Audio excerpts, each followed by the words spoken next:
for all the latest updates at Fort Moore.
Ladies and gentlemen, please take your seats. The ceremony will begin momentarily, and please silence all electronic devices now. You are reminded that only official photographers are allowed on the field. Feel free to post photos of the ceremony using the hashtag #BeMoore. That's hashtag BEMOORE. We also ask your guests to please refrain from live streaming to avoid interference with the official ceremony broadcast.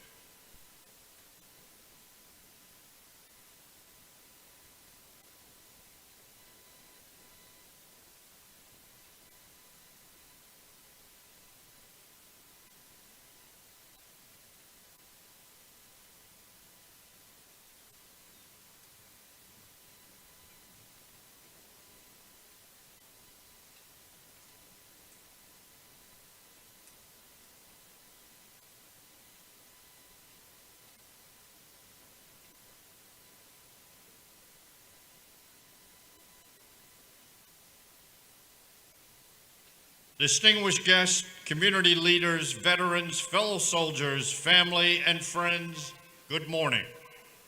On behalf of the Commanding General of the Maneuver Center of Excellence in Fort Benning, Major General Curtis A. Buzzard, and the MCoE Command Sergeant Major Jerry L. Dotson Jr., welcome to today's redesignation ceremony in historic Doughboy Memorial Stadium. Funded by soldier contributions in 1925, this field has sponsored sports events and important ceremonies for nearly 100 years. The medallions on the outside walls represent the symbols of all the combat divisions that served in World War I and honor the troops who served in France and Belgium in 1918. Today, we remember and honor two of the finest Americans our country has ever known as we redesignate this installation as Fort Moore in honor of Lieutenant General Harold G. Moore, Jr. and Julia Moore. Attending today's ceremony are the Honorable Skip Henderson, Mayor, City of Columbus, Georgia, and Mrs. Henderson. The Honorable Brendan Owens, Assistant Secretary of Defense for Energy Installations and Environment.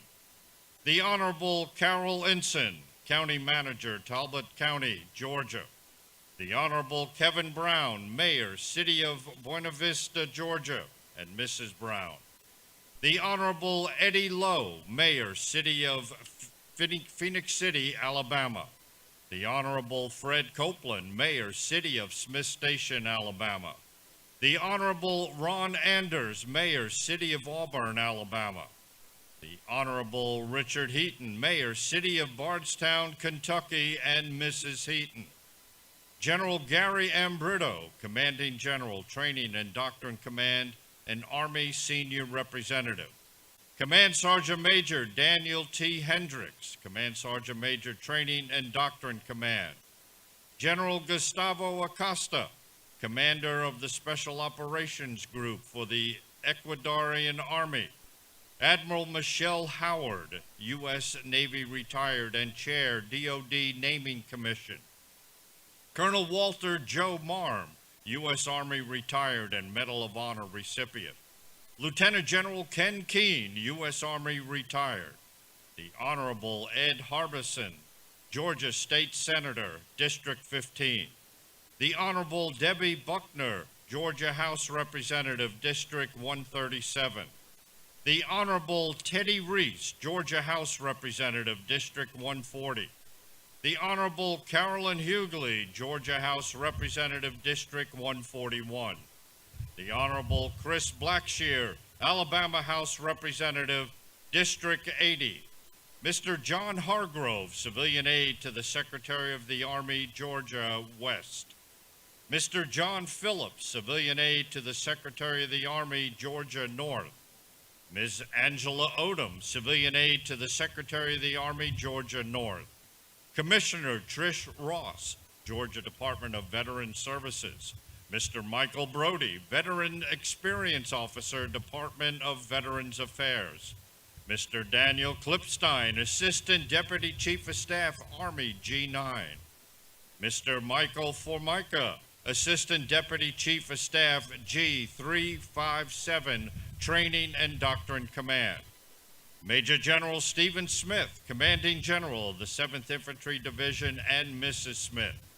Command Sergeant Major Timothy Lawless, Command Sergeant Major, 7th Infantry Division, and Dr. Lawless. Ms. Deidre Dixon, Regional Chief Executive Officer for the American Red Cross and Georgia. Also joining us today are the children of Hal and Julia Moore, Harold Gregory Moore III, Stephen Moore, Julie Orlowski, Cecile Rainey, and David Moore, along with their families. Music for today's ceremony is provided by the Maneuver Center of Excellence Band, commanded by Chief Warrant Officer 5 James Betancourt. Today's vocalist is Sergeant First Class Emily McAlis-Jurgens from the U.S. Military Academy Band, and accompanied on piano by Sergeant Matthew Twaddle of the MCoE Band. The salute battery is from the 198th Infantry Brigade. The officer in charge is First Lieutenant Andre French, and the non-commissioned officer in charge is Staff Sergeant Ryan Lawrence. 2 helicopter flyovers will take place during today's ceremony. First, a UH-1 Huey flyover. It's the same aircraft then Lieutenant Colonel Moore used in Vietnam.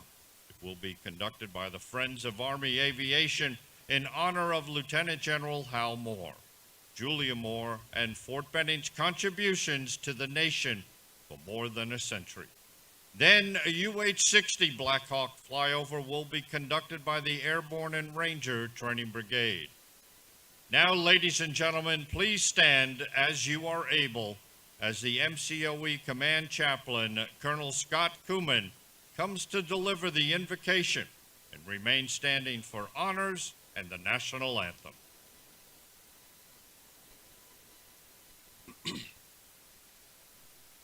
Dear gracious and almighty God in heaven, I thank you for the weather that we are experiencing this day. Petition you for your blessing upon this day and this ceremony. Lord, you are the one who renamed Abram to Abraham, Sarai to Sarah, and Jacob to Israel. You gave them new names to give them a new identity and better reflect your purpose and mission for their lives and your people. So today we rename our post in honor of a brave, heroic leader and his extraordinary wife, who were full of vision and character.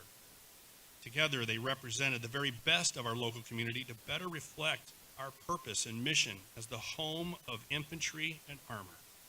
Now, O Lord, may you also strengthen us to rededicate our energies individually and collectively to live out our nation's creed, one nation under God with liberty and justice for all. And may your blessings rest upon us all as we continue our mission to train warriors to defend our nation. This I pray, O Lord. Amen.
say, can you see by the dawn's early light what so proudly we hailed at the twilight's last gleaming, whose broad stripes and bright stars through the perilous fight o'er the ramparts we watched were so gallantly streaming.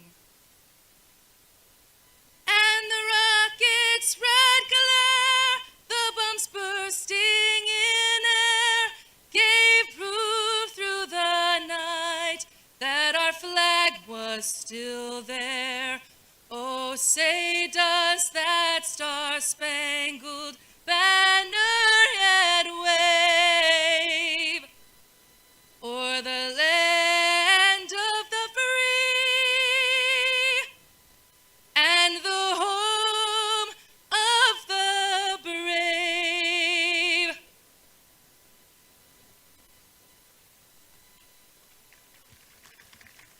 You may be seated. The history of Fort Benning goes back more than 100 years when October 7, 1918, the first site of the fledgling Camp Benning was established on 84 acres of land off Macon Road in Columbus. It was quickly realized that this site would not be suitable for expansion or training areas and rifle ranges. So on October 19, 1918, the Bussey Dairy, located 8 miles south of Columbus, was selected as the new home of Camp Benning and the Infantry School of Arms, where thousands of soldiers would be trained on infantry skills and tactics for the Great War in Europe. By 1940, Fort Benning was now well known as the home of the infantry. It was home to several units preparing for large-scale combat operations as the Second World War continued to rapidly expand in both the European and Pacific theaters. The 1st Infantry Division, 4th Infantry Division, and 2nd Armored Division, led by Major General George S. Patton, Jr., all called Fort Benning home as they trained with the weapons, vehicles, and tactics needed to win on the battlefield. On August 16, 1940, the Parachute Test Platoon conducted the Army's first parachute jump over Lawson Army Airfield, ushering in a new era of delivering the infantry to the battlefield. Just under 4 years later, paratroopers from both the 82nd and 101st Airborne Divisions, who were trained by the Parachute School at Fort Benning, would descend from the early morning skies over Normandy on D-Day, June 6, 1944. Fort Benning also played a significant role in the Korean and Vietnam Wars, providing training and support for American troops.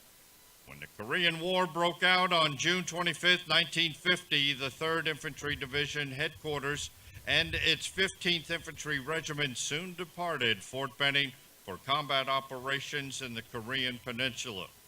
Ranger training began in September 1950, expanding into the establishment of the Ranger Department in October 1951, with the first Ranger class graduating March 1, 1952. From November 14th to 16 in 1965, 450 troopers of the 1st Battalion, 7th Cavalry Regiment, which had deployed from Fort Benning, led by Lieutenant Colonel Hal Moore and Command Sergeant Major Basil Plumley, airlifted into the Nha Trang Valley, where they battled thousands of soldiers from the North Vietnamese Army at Landing Zone X-Ray. As a cornerstone of Training and Doctrine Command, or TRADOC, established in 1973, Fort Benning would remain in the forefront of new weapon systems and organizations within the Army. In May 1982, the first 2 Bradley fighting vehicles arrived and were assigned to the 1st Battalion, 29th Infantry Regiment, tasked with training new Bradley crews and master gunners for the Army. On August 3, 1990, Iraq invaded Kuwait. Within a few days, Operation Desert Shield began to defend Saudi Arabia against potential attack by Iraq. Fort Benning trained and mobilized thousands of soldiers who deployed to the Persian Gulf. The 1990s saw Fort Benning support a myriad of peacekeeping and contingency operations around the world. Most notable, U.S. participation in Operation Restore Hope in Somalia, where the Rangers of Company B, 3rd Battalion, 75th Ranger Regiment participated.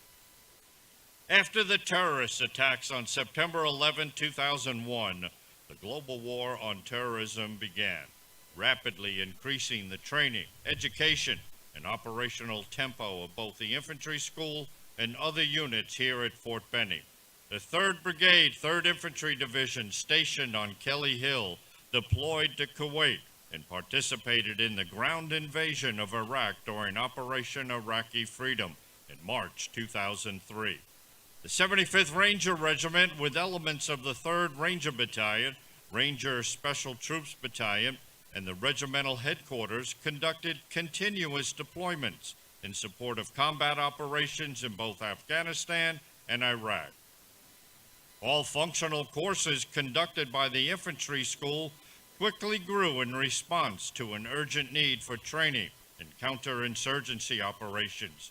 And during the troop surge in Iraq in 2007, Fort Benning quickly adapted to train the increased numbers of infantry soldiers, officers, and NCOs needed for units heading to Iraq. To fulfill the congressionally mandated requirements of the Base Realignment and Closure Act of 2005, Fort Benning and the Infantry School prepared for the arrival of the Armor School and other additional tenant organizations. By 2009, the U.S. Army Infantry Center transformed into the Maneuver Center of Excellence and became the home of both the infantry and armor branches. The 2021 National Defense Authorization Act set into motion a name change for Fort Benning. The Naming Commission selected names that represent and honor the heroism, sacrifices, and values of Army's men and women. Lieutenant General Hal and Julie Moore were selected as the new Benning namesakes for their meaningful and lasting contributions to our soldiers and the Army. Today, Fort Benning, soon to be Fort Moore, remains a vital military installation, serving as the home of the U.S. Army Infantry School and the U.S. Army Armor School, which together make up the Maneuver Center of Excellence, and units including the 75th Ranger Regiment, 1st Security Force Assistance Brigade, Army Marksmanship Unit, and dozens of other tenant units and organizations. This installation has served as a training ground for soldiers from all over the world for more than 100 years, and will continue to do so for many years to come. These soldiers of the past represent the legacy of our Army throughout the history of Fort Benning. Please join me in a round of applause for these legacy soldiers who also represent their unit, the 199th Infantry Brigade.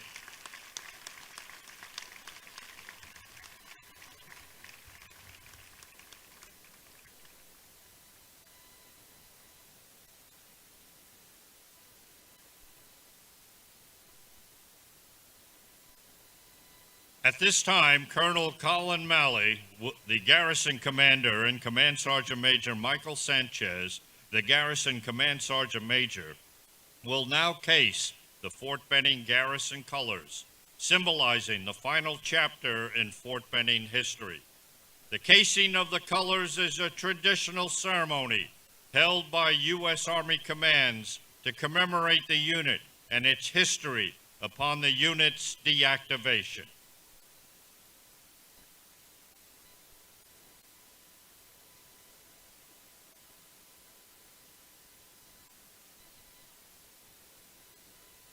The custodian of the colors, Sergeant Major Nicole Brannon, lowers the organizational colors, allowing the Garrison Commander and Garrison Command Sergeant Major to place the case over them. Every command, brigade, or regiment in the U.S. Army has a distinctive flag assigned, which symbolize a unit's lineage, its honors, and its identity. This flag is known as the colors. This tradition originated for soldiers to recognize the flag or colors of each of their regiments and follow it into battle. When a unit is deactivated and consigned to history, a casing of the colors ceremony is performed. Casing the colors signifies the retirement of the Fort Benning garrison colors.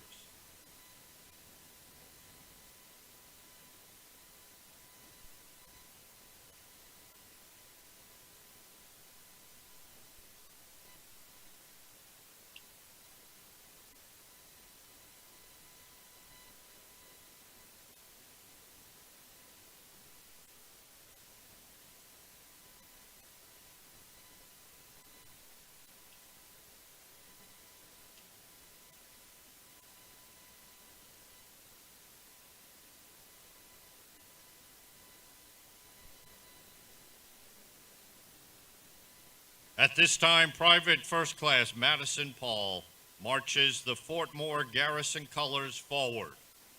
Colonel Malley and Command Sergeant Major Sanchez will uncase the Fort Moore garrison colors, symbolizing the redesignation of this installation.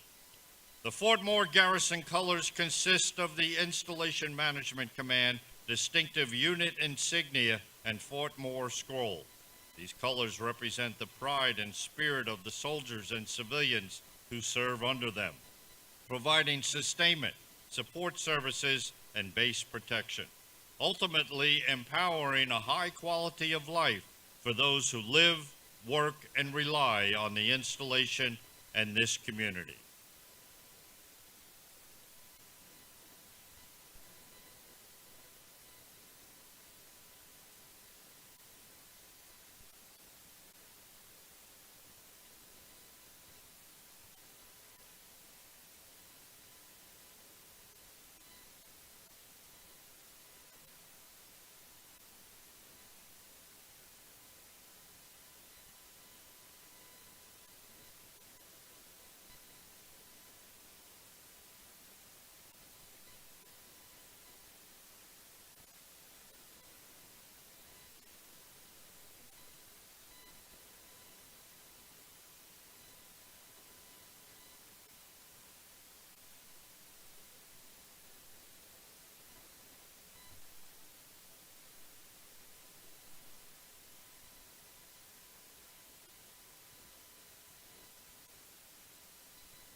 Effective 11 May 2023, Fort Benning is redesignated as Fort Moore in accordance with Section 370 of the William M. Mack Thornberry National Defense Authorization Act for fiscal year 2021 and Army General Order 2023-09. Signed, the Honorable Christine E.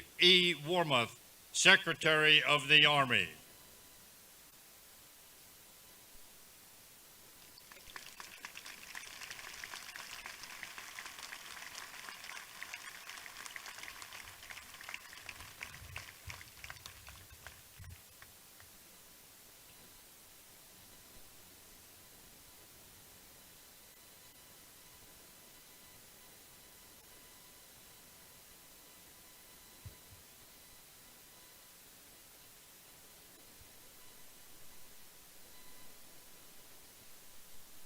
Fort Moore is designated in honor of Lieutenant General Hal and Julie Moore.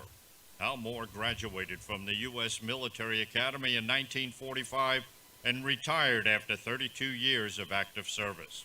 His notable assignments included occupation duty in Japan, serving with the 82nd Airborne, testing experimental parachutes, NATO, and multiple Army staff assignments. During outpost battles of the Korean War, Hal commanded Rifle and Heavy Mortar Company, served as a Regimental Operations Officer and a Division Assistant Operations Officer, earning 2 Bronze Star Medals for valor. In Vietnam, Hal commanded a battalion and a brigade in the 1st Cavalry Division. Following command at the 7th Infantry Division in Korea, Hal commanded the Training Center at Fort Ord, California in 1971. During both assignments, he is credited with solving deeply rooted racial unrest and redeveloping unit-level combat effectiveness. 1974, Hal served as the Deputy Chief of Staff for the personnel in the U.S. Army, where he worked to rebuild the non-commissioned officer corps, which had been nearly destroyed by the Vietnam War. Fort Moore is unique in recognizing military spouses and families, as personified by Julie Compton Moore. The daughter of Army Colonel Julie lived every aspect of military family life, starting with her birth in the Army Hospital at Fort Sill, Oklahoma in 1929. Julie is most noted for her leadership in supporting Army spouses and families, responding to the flood of casualties notifications after the Vietnam Battle of Nha Trang. Through her efforts, the Army changed its casualty notification policy to require uniformed personnel to deliver the notices, a practice that continues to this day. The Army established the Julie Compton Moore Award in 2005 to recognize civilian spouses of soldiers for their outstanding contributions. From her teenage years, Julie became a lifelong Red Cross volunteer. She led many military community support efforts and was an active champion of Army spouses clubs, daycare centers, and other military support organizations. Her work and contributions distinguish her as one of the most influential military spouses in our military history. Now, please join me in welcoming the host for today's ceremony, the Commanding General of the Maneuver Center of Excellence and Fort Moore, Major General Curtis Buzzer.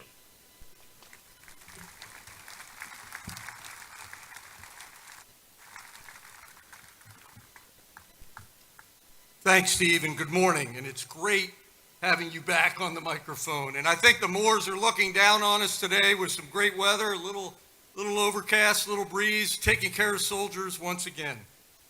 Ladies and gentlemen, distinguished guests, it is my honor and privilege to be the first to welcome you all to Fort Moore.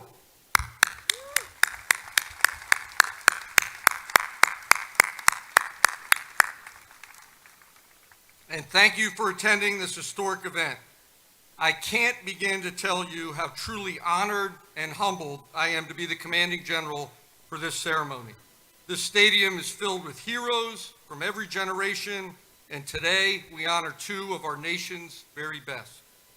Welcome to all of our elected officials and staff representatives, community and business leaders, Senior Department of Defense and Army civilians, General Brito, sir, the Senior Army Representative and former commander here, other active and retired general officers and sergeants major, veterans, senior leaders from the American Red Cross, and I could go on and on.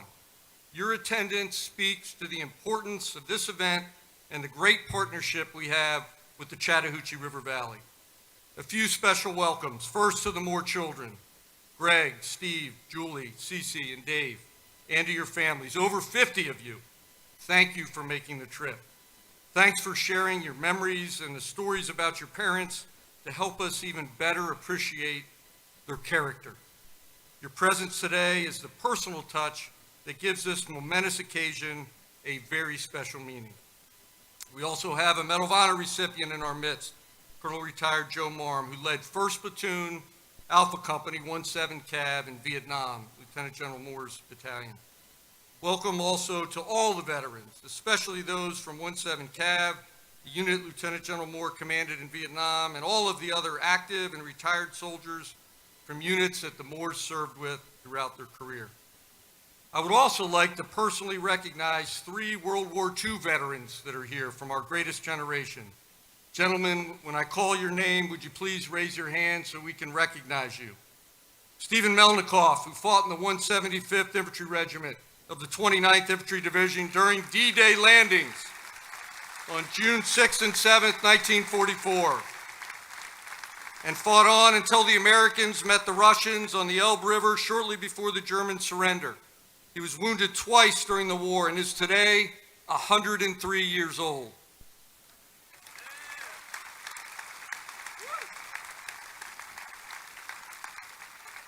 Harold Radish, Harold served as a reconnaissance sergeant with the legendary 357th Infantry Regiment, 90th Infantry Division.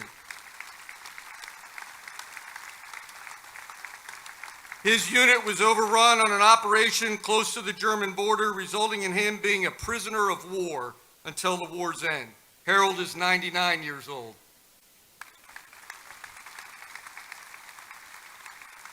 And lastly, Donald Cobb. Donald served in the U.S. Navy from 1943 until 1945.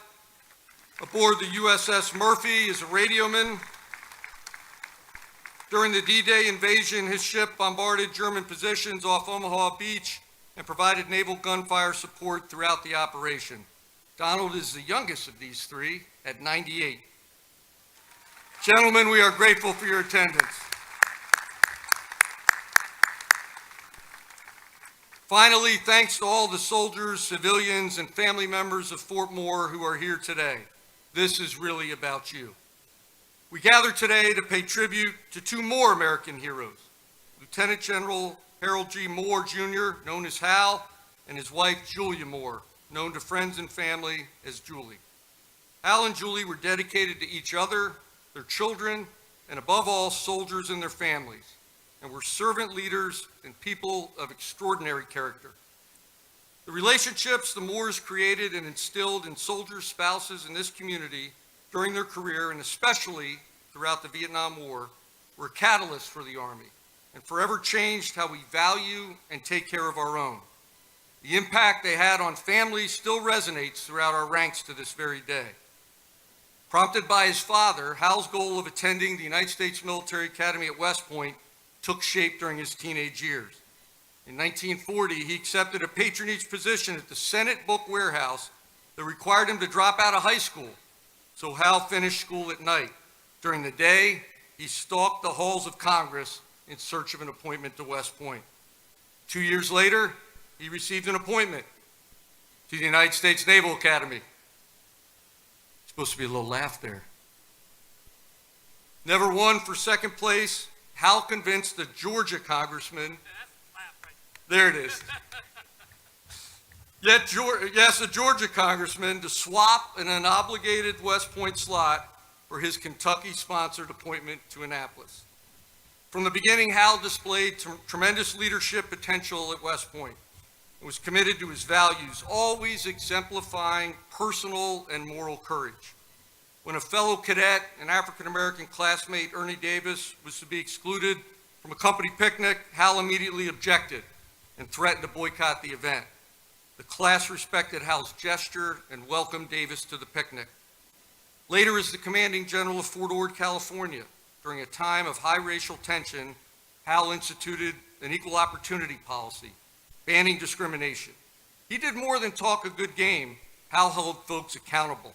Through his actions, once again set the example, always emphasizing competence, judgment, and character, with character being the most important.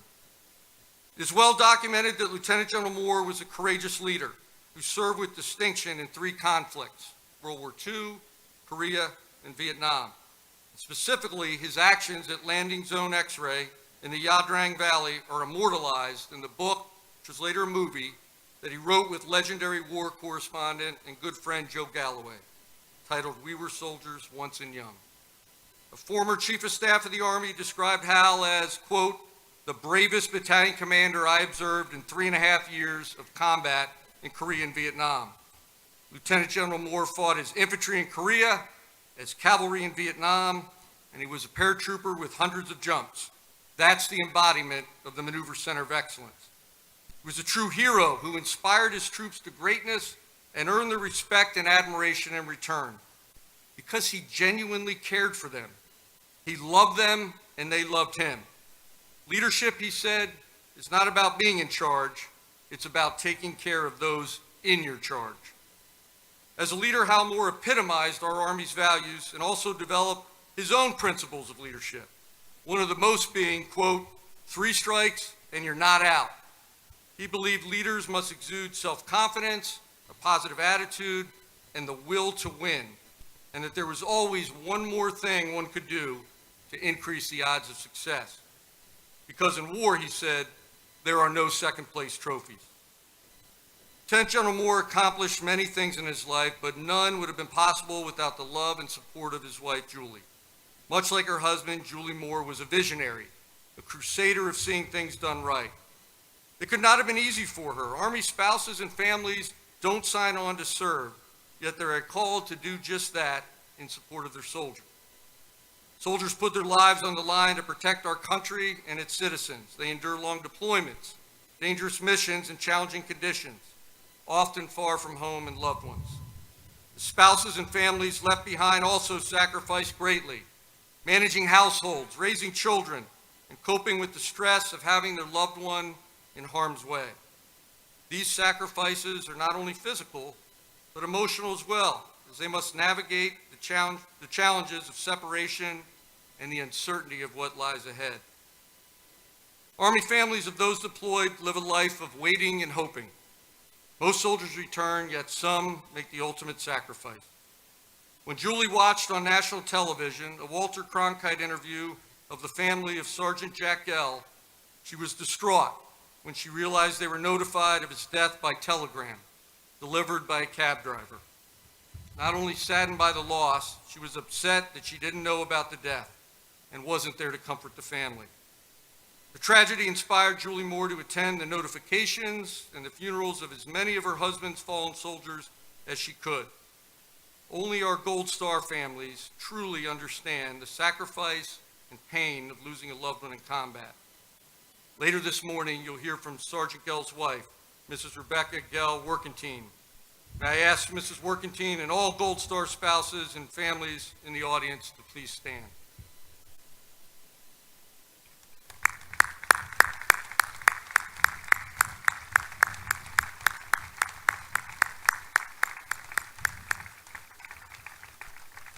Ladies and gentlemen, these families have endured the unimaginable loss of their loved one, yet despite this incredible cost paid in service to their nation, they remain steadfast, the embodiment of strength and resilience, and they are inspiration to us all.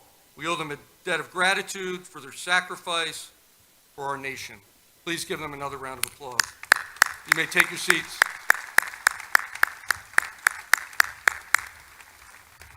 I would like to ask Sergeant First Class Macalise Jurgens to share one of the Moore's favorite songs, She Wore a Yellow Ribbon, as a tribute to our Gold Star spouses and family.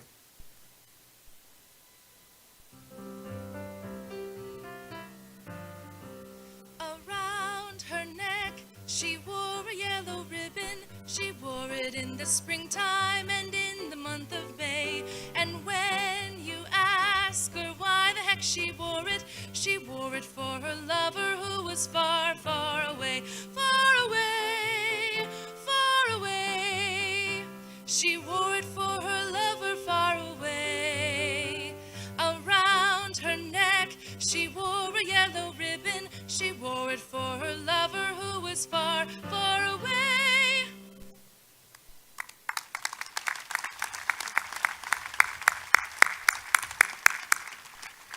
Thanks, MJ. The yellow ribbon has become a symbol of support for the military. The lyrics convey a message of hope and represent the connection between military service and the love and support of those left behind. This connection is clear.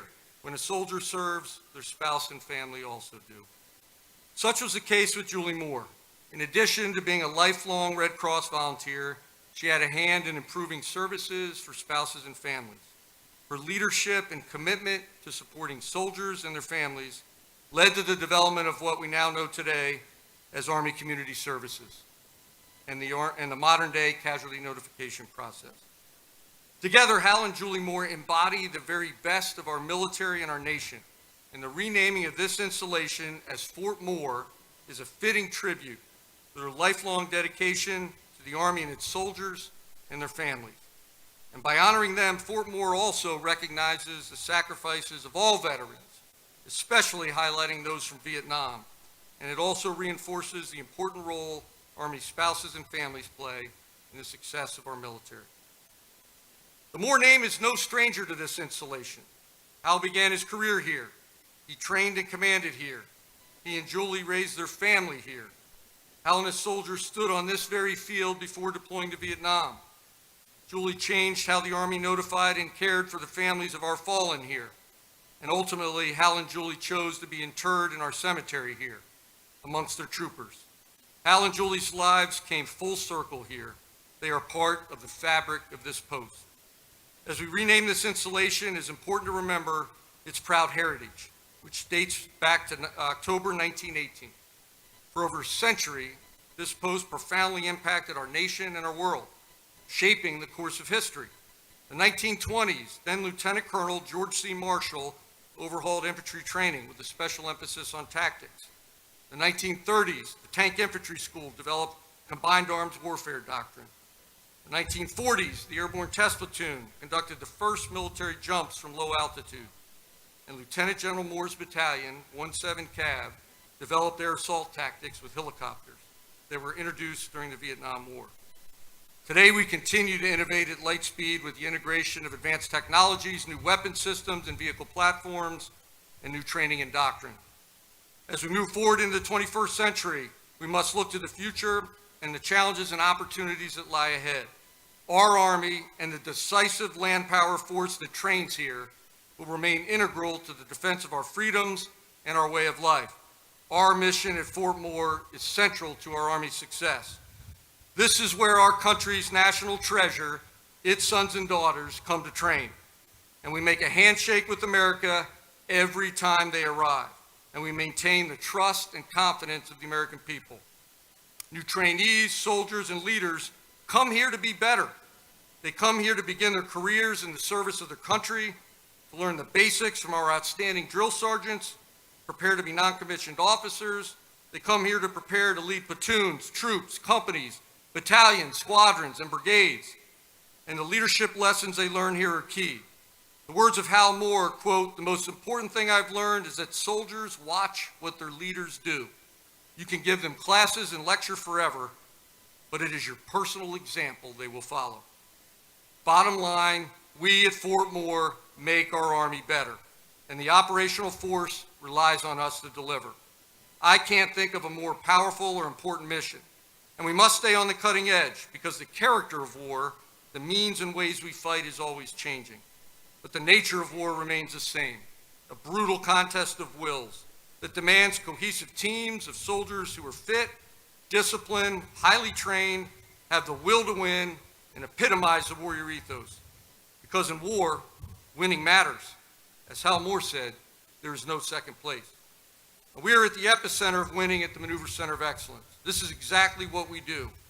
Our name may be changing, our mission is not.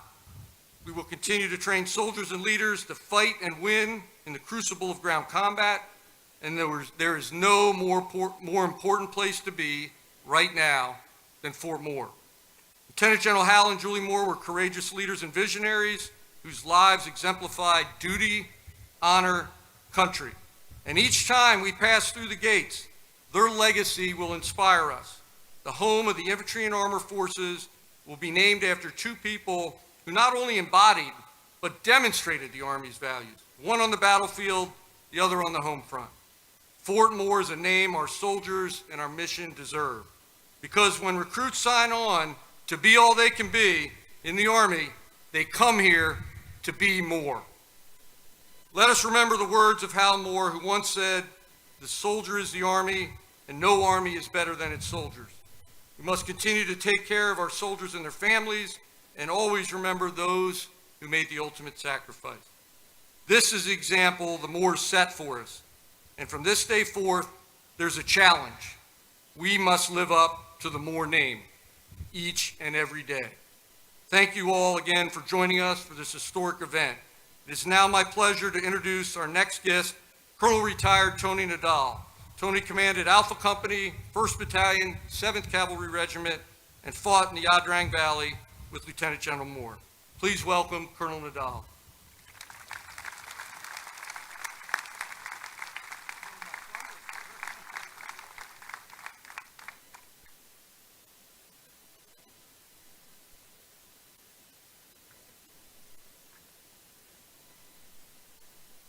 Colonel Buzzard, distinguished guests, ladies and gentlemen, and fellow troopers in attendance, who were fortunate enough to fight in Vietnam under the leadership of then Colonel Harold J. Moore.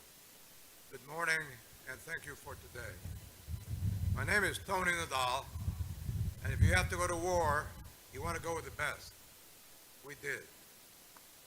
It is my privilege today to tell you about my friend and the greatest soldier I've ever known, Lieutenant General Harold J. Moore II. I had the opportunity and good fortune to serve under General Moore's command and experience his leadership on many occasions. One such opportunity was when I commanded A Company, 1st Battalion, 7th Cavalry, during the Battle of LZ X-Ray. Before I extol General Moore's talents, his superb leadership, moral values, and explain why he was the best soldier I ever served with, I wish to recognize some of the folks in the audience who served under his command. These soldiers were instrumental in our survival and success during the Battle of LZ X-Ray on November 15 and 16, 1965, when our understrength infantry battalion overcame 2 days of attacks by 2.5 North Vietnamese regiments. Will the following gentlemen, colleagues, and friends please stand and as able and remain standing. First, Joe Marr. Joe commanded my 2nd platoon. Joe earned the Medal of Honor for attacking the enemy at great risk to his life and destroying a machine gun position where the North Vietnamese were firing on our soldiers. Secondly, Ernie Savage. Ernie was a member of B Company and earned a Distinguished Service Cross. As a young sergeant E5, Ernie's platoon found itself surrounded by enemy forces. Due to casualties in the chain of command, Ernie became the platoon leader, a young E5 22-year-old. Through his competence and courage, he managed to hold the position, prevent more casualties among his troops, and await the arrival of the 7th Cav to bring him back home. Next, as I said, I commanded A Company. I'd like to present the company commanders of B Company and C Company. Both retired colonels, John Herron and Bob Edwards, commanded companies respectively. They did so with tireless courage and professionalism. Early during the battle, Colonel Edwards was seriously injured when he was shot through the shoulder. With no relieving officer available to reach the company to relieve him, he continued to command and control his company for several hours. I personally owe a huge thanks to Colonel John Herron, without whom I would never have been able to join 1/7th Cav, but that's a different story. In addition, I would like to recognize the men who carried rifles and machine guns during our assaults, and those who took care of the wounded. May I ask for anyone who fought at LZ X-Ray to join us in standing? Anyone here who was there?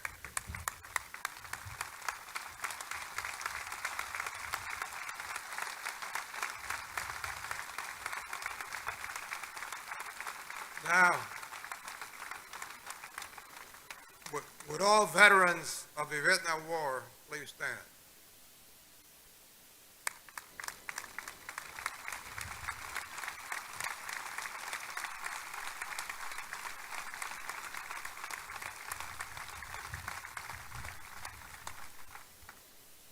Ladies and gentlemen, these are my heroes and my friends. Would you please join me in a round of applause for all of them?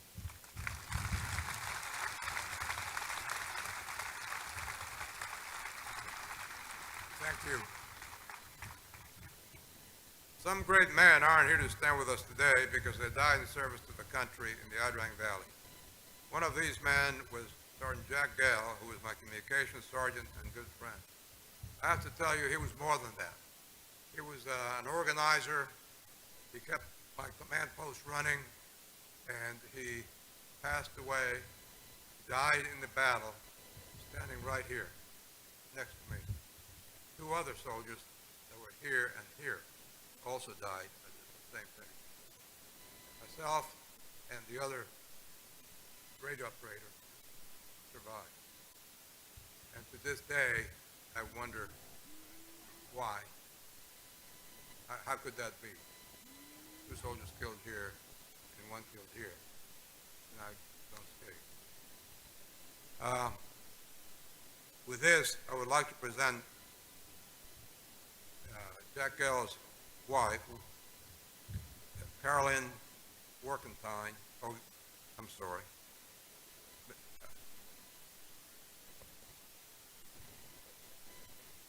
Rebecca Workenstein, and she's escorted by her daughter Caroline. Rebecca wrote a poem shortly after she unexpectedly became a young widow. This was understandably a very dark time in her life and in the lives of many young families of the men assigned to the 7th Cavalry Regiment. Becky? Thank you and good morning.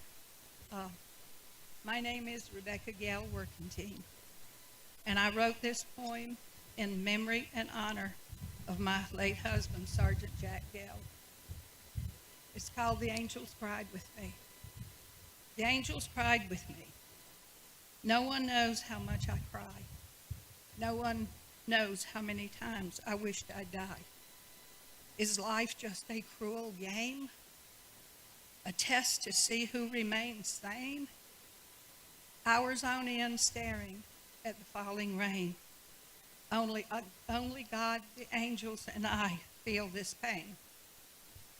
The angels cry with me, or so I say. It helps me get through another day. My children ask, Mommy, why you crying? I hug them close and talk about dying. God leaves us here for a reason, and he calls some home every season. You see, the rain must really be all the angels in heaven crying with me. God called your dad to be with him. I know in my heart he is now one of them.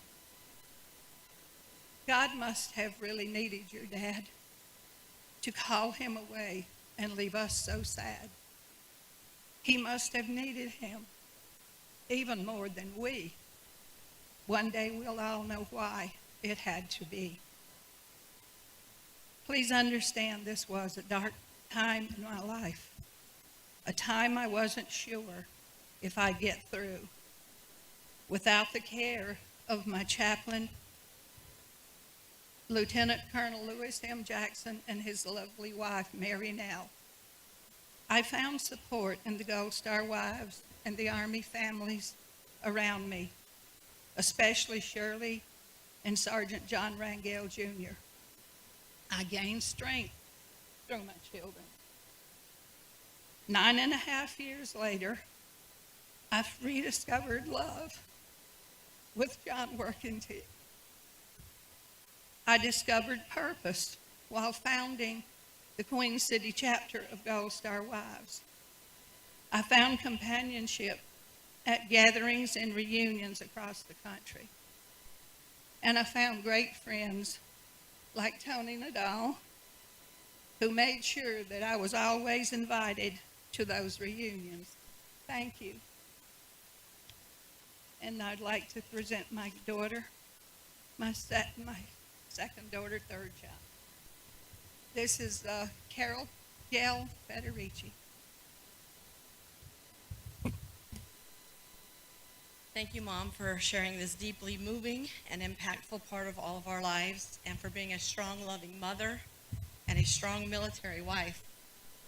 We suffered the greatest loss a military family hopes they never have to. It changes your life's trajectory.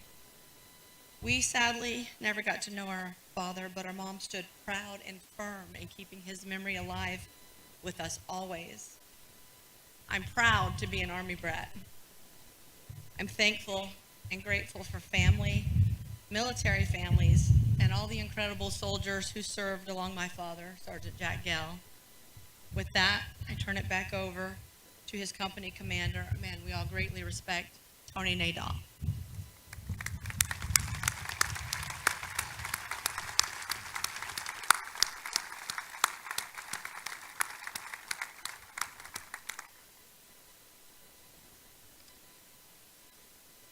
Thank you, Becky, for your beautiful inspirational words that have touched my heart and likely many others here today.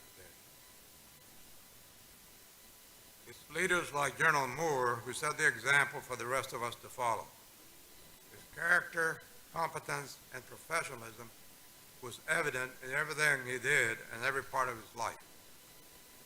General Moore was the best soldier I ever knew or worked with. Many who served with him in combat in Vietnam share this opinion. I worked with General Moore in several capacities, besides commanding A Company during the Battle of LC X-Ray, as well as the Bongson and other battlefields. I was also the S-3 operations officer of the 2nd Battalion, 7th Cavalry, when General Moore commanded the 3rd Brigade of the 1st Cavalry Division. Years later, he assisted me by allowing the Army's organizational effectiveness school to be established at Fort Ord, California, when he was post commander there. One of his attributes that I admired a lot is that he didn't command from his helicopter. Colonel Moore led from the ground where soldiers could see him, where he shared the danger, and where he could sense the urgency of the situation. He always demanded excellence. When assuming command of 1/7th Cav, Colonel Moore required all trophies, 2nd place or lower, to be removed from the trophy case. The goal was to win, he said. There is no 2nd place in combat. General Moore was an officer who best epitomized the West Point motto of duty, honor, country. He cared about the soldiers and their families. He knew how to talk to soldiers. A great example, one not too many people know about, General Moore, after the return from LZ X-Ray and tour of duty in Vietnam, visited the families of our fallen brothers on his own time and his own example. He didn't go for accolades. He went because he cared. He also knew the profession of arms, including weapons, equipment, and tactics. He was a student of military art and a reader of military history. He was always alert to changes in situation, and he always told the truth. There were no reports that we were doing better than we actually were. If we weren't doing well at something, he let the world know. That didn't happen very often. As he exemplified at LZ X-Ray, as circumstances changed, he remained calm. He didn't shout at people, and his demeanor helped assuage the fears and anxieties of others while inspiring them to perform to the best of their ability. Above all, I want to speak to General Moore's courage and commitment to his troops. An example, an evening of November 15th, an infantry company from the 2nd Battalion, 7th Cavalry Regiment, was attached to us. The next day, our second day of fighting, Colonel Moore and Sergeant Major Plumley joined that company in an infantry assault, which resulted in 26 enemy soldiers killed and the withdrawal of the enemy's attacking force. Colonel Moore's presence with that rifle company was an act of leadership. Through actions, not words, he showed those men that were important. Through his actions, he built teams. Through his actions, we emerged victorious. He made us, all of us, better leaders by his example. Hal Moore was a great soldier and a man I admired. I'm referring to him as Hal because that's the way I remember him, as my ultimate role model and as my friend of many years. Hal Moore's service made me better. He made his soldiers better. He made the Army better. The naming of this post in honor of Hal and Julie will serve as a beacon to inspire the many young men and women who follow them with honor, integrity, and allegiance in service to the country. One such man who followed Hal's great legacy is Hal and Julie's youngest son, David. Dave, like his father, is a West Point graduate and retired from the U.S. Army after 27 years of service and the rank of colonel. Please join me in welcoming him today. Thank you. Thank you.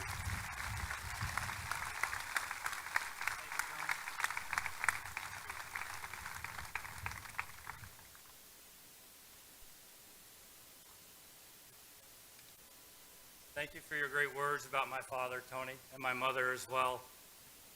What a tremendous day for me and our family. General Brito, distinguished guests, Admiral Howard, the naming commission. I'd also like to highlight the men of the 3rd Brigade, 17, 27, and other supporting units.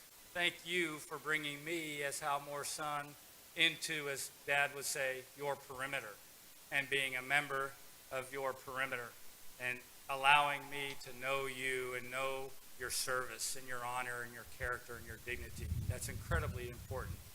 I also like to highlight my West Point class of 1984. We travel well, we party hard. Can I hear something from the class of 84? There we go. Thank you for my classmates who came here, not only because it was free alcohol, but because you wanted to see this momentous occasion. On behalf of my siblings, Greg, Steve, Julie, Cecile, thank you for being here. We believe the redesignation of Fort Benning is unique in that by Hal and Julie Moore's example, we recognize Army families as essential to Army readiness and mission accomplishment. Among all bases, Fort Benning stands alone since this redesignation is not solely about a name or one person's achievements, but instead it is about personal character, represented by Army values, reinforcing the fundamental truth that soldiers fight as a team. On the battlefront, that team is their small unit. On the home front, that team is their family. In our home, Mom and Dad were the nucleus of our family, and the great love they shared for one another radiated to everyone in their orbit. In recognition of their love for each other, I'd like to share with you one of their favorite songs. Anytime they were at home and Anne Murray's Could I Have This Dance came on the radio, they would stop what they were doing and dance together. Sergeant First Class McAllister has offered to sing us a rendition for us today.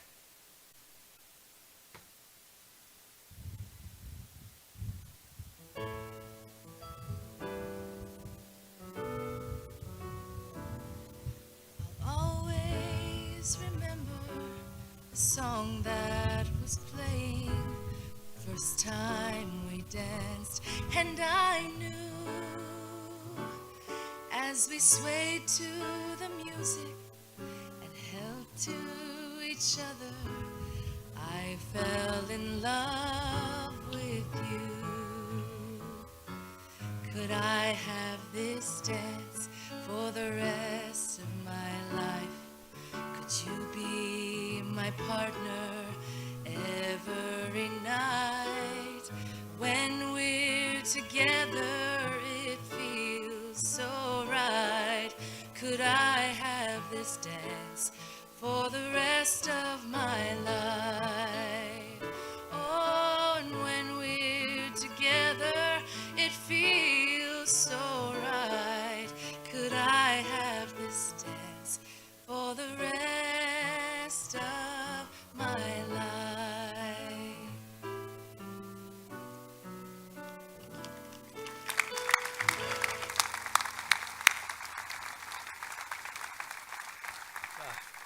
Thank you, Sergeant MJ. After hearing her in the rehearsals, I told her she has to get on Spotify because I want to hear all her music and her wonderful, wonderful voice.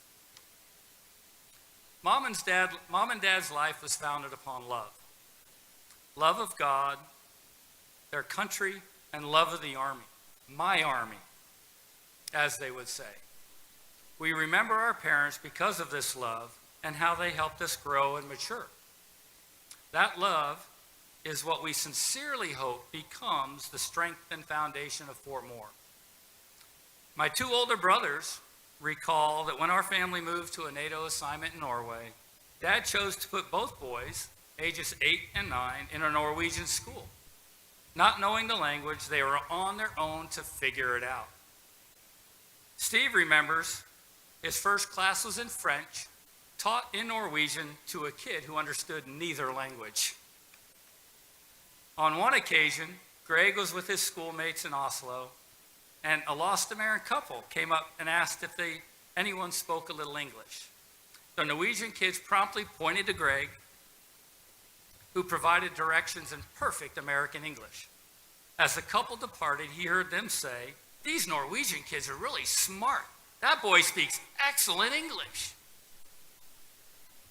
My father would not hesitate to put us in positions that demanded personal initiative and confidence, the very same attributes he expected of his soldiers. Mom and Dad taught us to embrace uncertainty and go find the answers. Mom would always say, "Bloom where you were planted." We proudly call ourselves Army brats.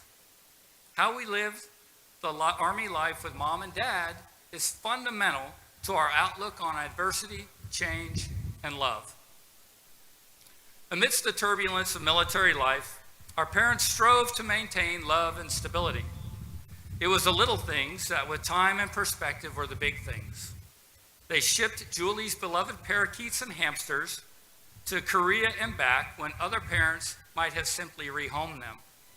Mom even made an emergency run to a pet store when a parakeet suffered an untimely death, to be talked about later, before the reception that they were hosting General Westmoreland. Love, support, and commitment, even when the logic of the situation would otherwise dictate an "it can wait" moment. Our parents instilled a love for physical fitness, the outdoors, and travel in all of us. Dad was proud Greg and Steve became the youngest Americans to receive a gold medal from the Norwegian Ski Association for skiing 500 kilometers in a single winter. While assigned to Boston, we fished in New Hampshire.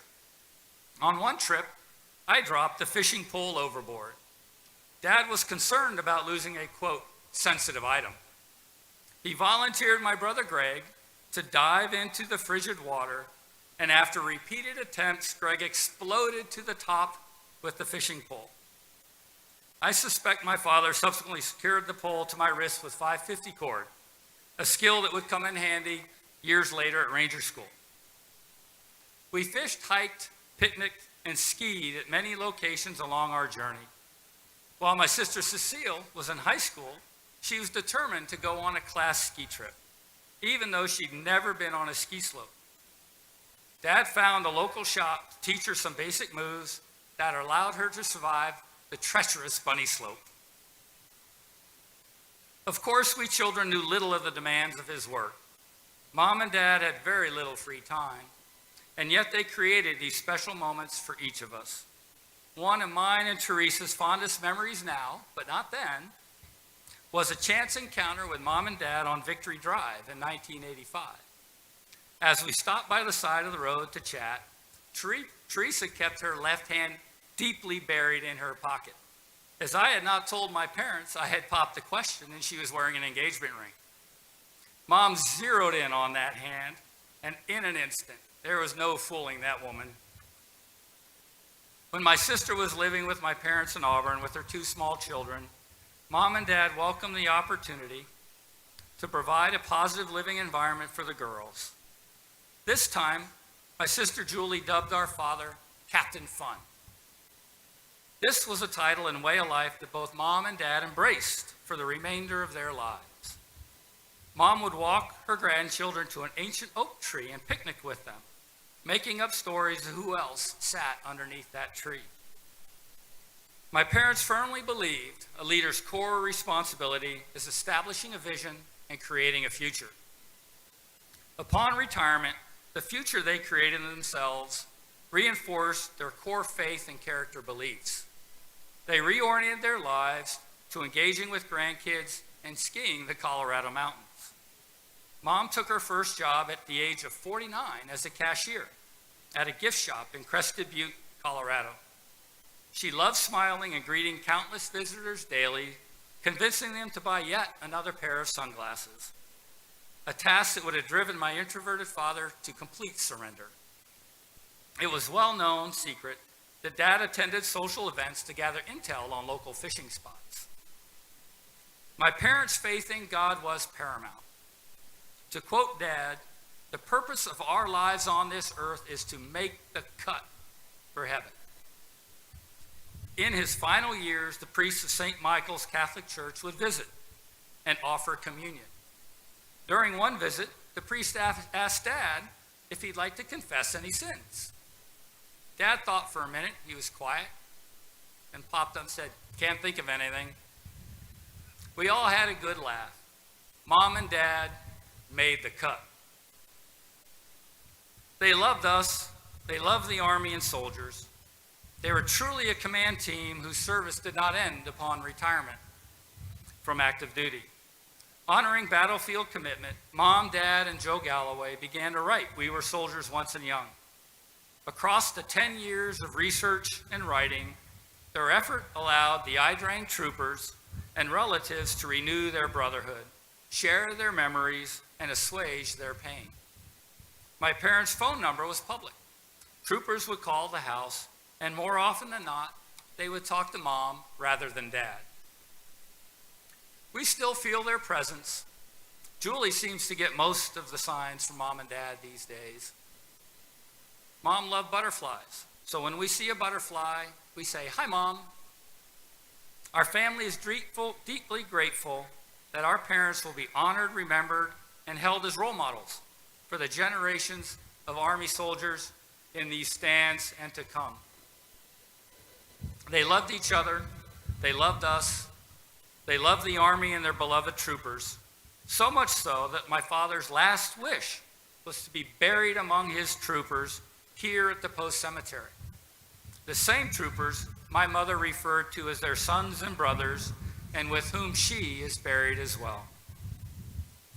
Major General Buzzard, honored guests, thank you so much for having us on this great day. And as Dad would say, drive on.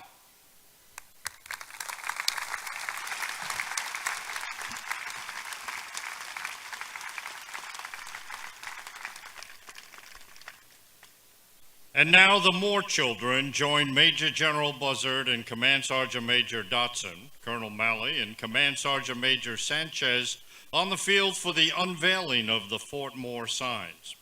Please also direct your attention to the screens on the field. On your left, the 2022 MCoE Drill Sergeant of the Year, Sergeant First Class Thomas Harris, and his family, wife Blanca, and daughters Emma and Evelyn will unveil the Alabama Stone Gate sign for Fort Moore. And on your right, the 2023 AUSA Family of the Year for the Chattahoochee Valley, Lieutenant Colonel Courtney Dean, commander of 1st Squadron 16th Cavalry Regiment, and his family, wife Tut McCracken, and sons Connor, Colin, and Killian Dean will unveil the Legacy Boulevard Stone Gate sign in Georgia. These unveilings were filmed in advance for the ceremony. And now for the unveiling, may I ask everyone, please join me in a countdown at 5, 4, 3, 2, 1. Welcome again to Fort Moore, Georgia, home of the Maneuver Center of Excellence.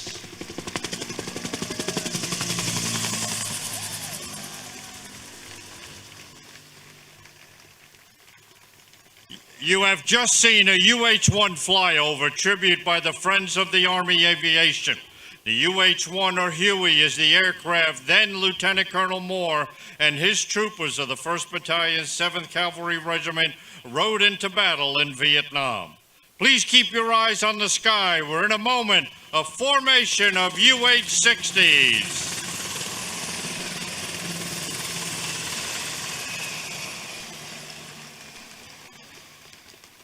These Black Hawk helicopters are how today's soldiers arrive on the cutting edge of battle to close with and destroy the enemy.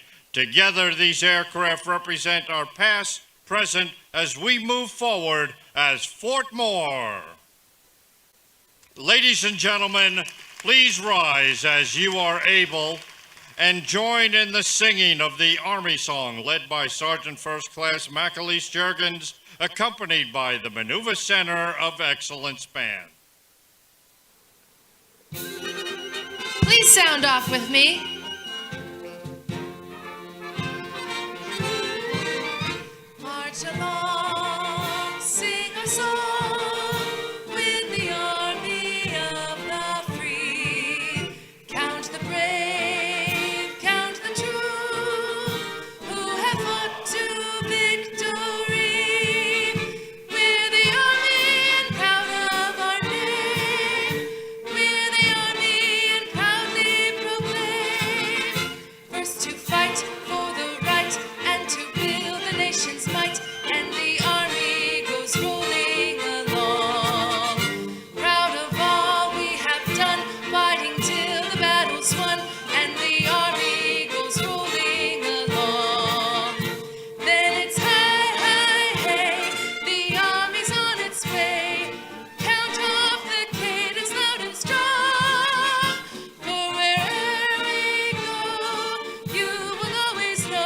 that the Army goes rolling along.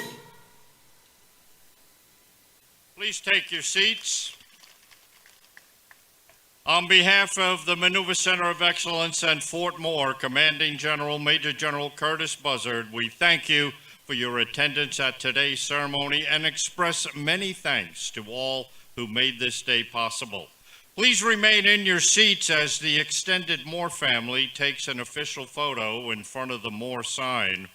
The ushers will direct you when you may leave. The Moore family will be leaving to your right, and we ask that the rest of the visitors please exit the stadium to your left. As you are waiting, please note a new Moore Gallery opens at the National Infantry Museum at 1 o'clock this afternoon. All are welcome to attend. In a few minutes, the Moore documentary will air for those who wish to remain in the stadium. Thank you again for being part of this historic occasion. May we continue to honor the legacy of Hal and Julie Moore and the Army as we move forward as Fort Moore. One force, one fight, be all you can be, and be more.